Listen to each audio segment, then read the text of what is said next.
Northwest Tower here at Beaumont Hospital, Royal Oak.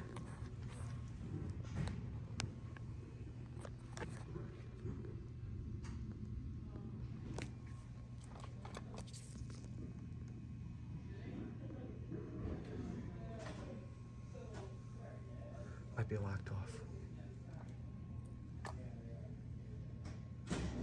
We'll have to wait and see.